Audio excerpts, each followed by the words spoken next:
Қария наласы өмірде болған оқиға желісімен. Ауыл шетінде тұратын Қуатбай қария қарттығына қарамастан таяғына сүйеніп, құдықтың басына мал суаруға өзі келетін.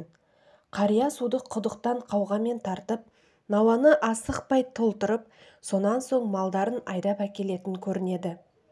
Күндердің күнінде Қуатбай қария қайта айналып келгенше науадағы су жылан жалағандай таусылып қалады екен.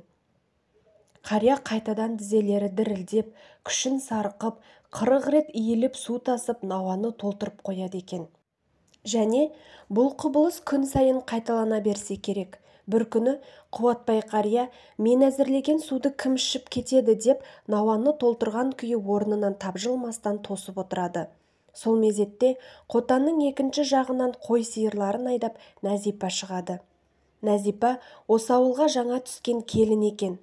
Шаруаға тап-тұйнақтай пысықтығы мен ел аузына ілігіп қалған келіншек деседі. Бірақ мінезінің де шайпаулығын байқалмай қалмаған.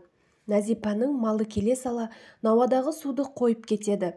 Осы сәтте қалтылдаған қария: «Әй қарағым, мен сияқты қартайып тұрған жоқсың. Менің осыншама еңбектеніп, қиындықпен алған суыма малыңды суарғаның не?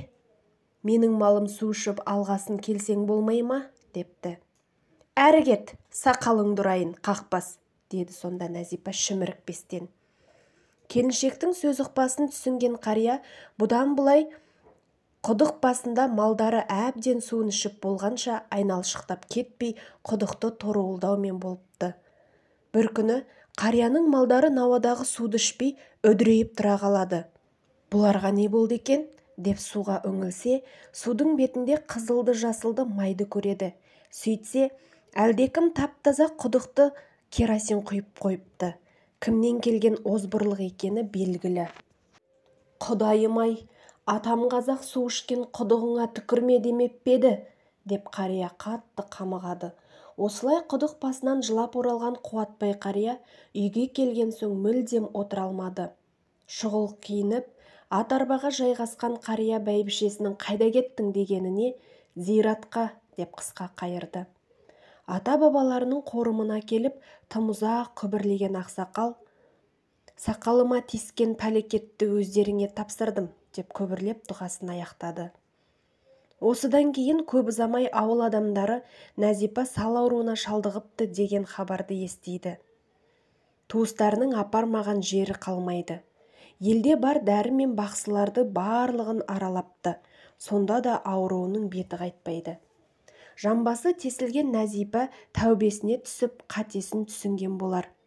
Қуатбай қария дәм-тұзы таусылып о дүниеге аттанар шағында алдына Нәзипаның қайнағалары келіпті. «Уа ата, келініңізге кешіріміңізді беріп кеткейсіз. Көресін көрді ғой», депті. Ауыр демалып жатқан ақсақал: «Айналайындар-ау, енді үлгермеймін-ау, демім таусылып барады. Мен кешірім беру үшін қайтадан аталарымның қорымына барып дұға етуім керек. Бұған енді халім келмейді. Ертерек келулерің керек еді. Кешіктіңдер айналайындар», деген екен. Сол жатқаннан Нәзипа 20 жыл жатып, өмірдің еш қызығын көрмей, бейнеттен көз ашпастан өмірден өтіпті. Менің естігенім осы әңгіме еді. Өмірде бұндай жәйттердің болатынына, дұғаның күшіне сонда қатты иланғаным бар. Оқыған Шығыс қызы. Достар, әңгімемді аяғына дейін тыңдап, менімен бірге болғандарыңызға алғыс білдіремін. Менің арнама тіркеліп, лайк басып, комментарийға өз ойларыңызды жазып қоюларыңызды сұраймын. Алдағы уақытта көптеген әңгімелерді баяндап беретін боламын.